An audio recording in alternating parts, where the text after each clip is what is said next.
واقعہ سلطان صلاح الدین ایوبی قسط نمبر 240 اپنا اسلامک اسٹوڈیو۔ ناظرین، سلطان صلاح الدین ایوبی نے اپنے بھائی اور مصر کے قائم مقام سپریم کمانڈر العادل کو کہا کہ زیادہ تر دستے اپنے پاس رکھے اور ان میں سے جوابی حملے کے لیے تجربہ کار دستے الگ کر لے، لیکن انہیں شہر ہی میں رہنے دے، فوج کی کوئی نقل و حرکت نہ کرے تاکہ دشمن کو یہ امید رہے کہ وہ تمہیں بے خبری میں لے لے گا۔ ظاہر یہ کرتے رہنا کہ قاہرہ کی فوج کو علم نہیں کہ قاہرہ پر حملہ ہونے والا ہے، شہر کو محاصرے میں نہ آنے دینا، اس سے پہلے ہی جوابی حملہ کر دینا۔ کوشش یہ کرو کہ دشمن کے حملے سے پہلے ہی وہ جگہ ڈھونڈو جہاں سوڈان کے حبشی آ کر چھپے ہوئے ہیں۔ اگر پتہ چل جائے کہ وہ کہاں ہیں تو زیادہ نفری سے حملہ نہ کرنا بلکہ شب خون مارنا۔ سرحدی دستوں کی نفری زیادہ کر دو تاکہ دشمن بھاگ کر نہ جا سکے۔ میں حیران ہوں کہ اتنی فوج سرحد پار کس طرح آئی ہے۔ کسی نہ کسی سرحدی چوکی کی مدد یا کوتاہی کے بغیر یہ ممکن نہیں ہو سکتا۔ اللہ تمہیں کامیابی عطا فرمائے گا۔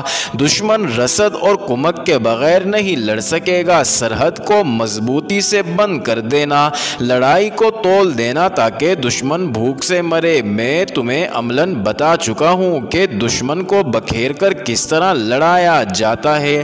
زیادہ نفری کے خلاف زیادہ نفری سے آمنے سامنے آ کر لڑنا قطعاً ضروری نہیں۔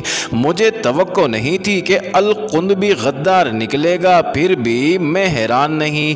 ایمان کی نیلامی میں کوئی دیر نہیں لگتی۔ بادشاہی کا صرف تصور ہی انسان کو ایمان سے دستبردار ہونے پر مجبور کر دیتا ہے۔ اقتدار کا نشہ قرآن کو بند کر کے الگ رکھ دیتا ہے۔ مجھے افسوس القند پر نہیں، میں اسلام کے مستقبل کے متعلق پریشان ہوں۔ ہمارے بھائی صلیبیوں کے ہاتھوں فروخت ہوتے جا رہے ہیں، ادھر میرے بھائی میرے خلاف لڑ رہے ہیں۔ میرا پیر و مرشد، میرا رہبر و رہنما سلطان نور الدین زنگی اس دنیا سے اٹھ گیا ہے، کل پرسوں ہم بھی اٹھ جائیں گے۔ اس کے بعد کیا ہوگا؟ یہی سوال مجھے پریشان رکھتا ہے۔ کوشش کرنا کہ جب تک زندہ رہو اسلام کا پرچم سر نگوں نہ ہونے پائے۔ اللہ تمہارے ساتھ ہے، مجھے باخبر رکھنا۔ اس نے پیغام لانے والے کماندار کو بہت سی ہدایات دے کر رخصت کر دیا۔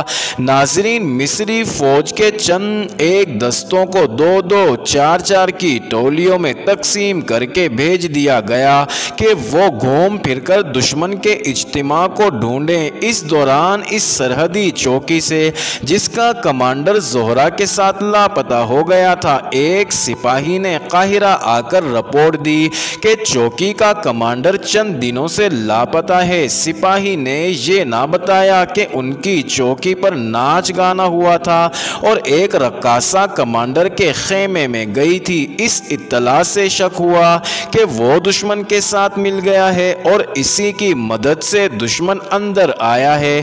ناظرین، علی بن سفیان نے رائے دی کہ چونکہ وہ چوکی دریائی راستے کی نگرانی کے لیے ہے، اس لیے دشمن دریا کے راستے آیا ہوگا۔ فیصلہ ہوا کہ کسی ذہین کمانڈر کو اس چوکی پر محافظوں کے ایک دستے کے ساتھ بھیجا جائے۔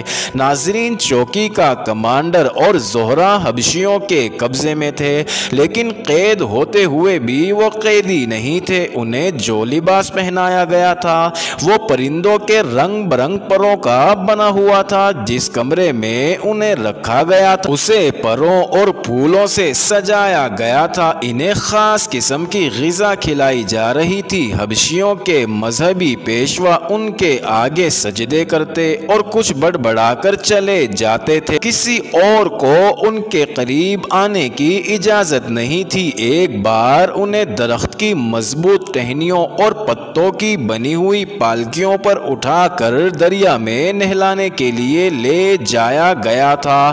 دونوں کو معلوم تھا کہ انہیں ذبح کیا جائے گا۔ رات کو وہ تنہا ہوتے تھے، لیکن باہر 8-10 حبشی موجود رہتے تھے۔ ناظرین، کمانڈر نے کئی بار اٹھ کر دیکھا تھا کہ فرار کی کوئی صورت بن سکتی ہے یا نہیں، فرار ممکن نظر نہیں آتا تھا۔ ایک رات حبشیوں کے 2 مذہبی پیشوا آئے۔ کمانڈر اور زہرہ سوئے ہوئے تھے، انہیں جگایا گیا۔ وہ سمجھے کہ ان کی موت آ پہنچی ہے۔ مذہبی پیشواؤں نے ان کے آگے سجدہ کیا اور دونوں کو باہر لے گئے۔ باہر پالکیاں رکھی تھی، ایک پر کمانڈر اور دوسرے پر زہرہ کو بٹھایا گیا۔ دو حبشیوں نے ایک ایک پالکی اٹھا لی۔ مذہبی پیشوا آگے آگے چل پڑے۔ وہ دونوں مل کر کچھ گنگنانے لگے۔ ناظرین، پالکیوں کے پیچھے 2 اور حبشی تھے جن کے پاس برچیاں تھی۔ وہ محافظ تھے۔ کمانڈر اور زہرہ خاموش تھے۔ پہاڑیوں سے نکل کر وہ لوگ دریا کی طرف چل پڑے۔ کمانڈر نے دیکھا کہ چاند افق سے نکل رہا تھا۔ اس سے اس نے اندازہ کیا کہ رات آدھی گزر گئی ہے۔ اس وقت سے پہلے چاند نہیں ہوتا تھا۔ ناظرین، دریا کے کنارے لے جا کر پالکیاں اتاری گئیں۔ مذہبی پیشوا آگے بڑھ کر کمانڈر اور زہرہ کا لباس اتارنے لگے۔ چاند کی روشنی میں کمانڈر نے دیکھا کہ برچھیوں والے دونوں محافظ اور پالکیاں اٹھانے والے دونوں حبشی ان کی طرف پیٹ کر کے پہلو بہ پہلو کھڑے ہو گئے تھے۔ ان کے لیے شاید یہی حکم تھا۔ کمانڈر نے چیتے کی طرح جست لگائی اور ایک حبشی سے برچھی چھین لی۔ ناظرین، وہ تجربہ کار سپاہی تھا۔ اس نے پیچھے ہٹ کر دوسرے حبشی کے پہلو میں برچھی اتار دی۔ اس حبشی کی برچھی گر پڑی۔ کمانڈر نے چلا کر کہا، زہرہ بھاگ کر آؤ، یہ برچھی اٹھا لو۔ ناظرین، زہرہ دوڑی۔ کمانڈر نے گری ہوئی برچھی کو ٹھڈا مارا تو وہ زہرہ تک پہنچ گئی۔ کمانڈر نے کہا، اب مرد بن جاؤ۔ حبشیوں نے خالی ہاتھ مقابلہ کرنے کی کوشش کی لیکن وہ برچھیوں کا مقابلہ نہ کر سکے۔ مذہبی پیشوا بھاگ اٹھے۔ کمانڈر نے انہیں دور نہیں جانے دیا۔ زہرہ بھی ادھر کو ہی دوڑ پڑی۔ دونوں پیشوا ختم ہو گئے۔ باقی بھی مرنے سے پہلے زور زور سے کراہ اور چلا رہے تھے۔ کمانڈر کی برچھی نے سب کو خاموش کر دیا اور وہ چوکی کی طرف دوڑ پڑے۔ بہت آگے گئے تو انہیں 2 گشتی سنتری گھوڑوں پر سوار آتے نظر آئے۔ ناظرین، کمانڈر نے انہیں پکار کر کہا کہ جلدی آگے آؤ۔ سنتریوں نے اپنے کمانڈر کو پہچان لیا۔ کمانڈر نے انہیں کہا، گھوڑے ہمیں دو، ہم قاہرہ جا رہے ہیں۔ تم دونوں واپس چوکی میں چلے جاؤ۔ اگر کوئی ہماری تلاش میں آئے تو کہنا کہ تم نے ہمیں نہیں دیکھا۔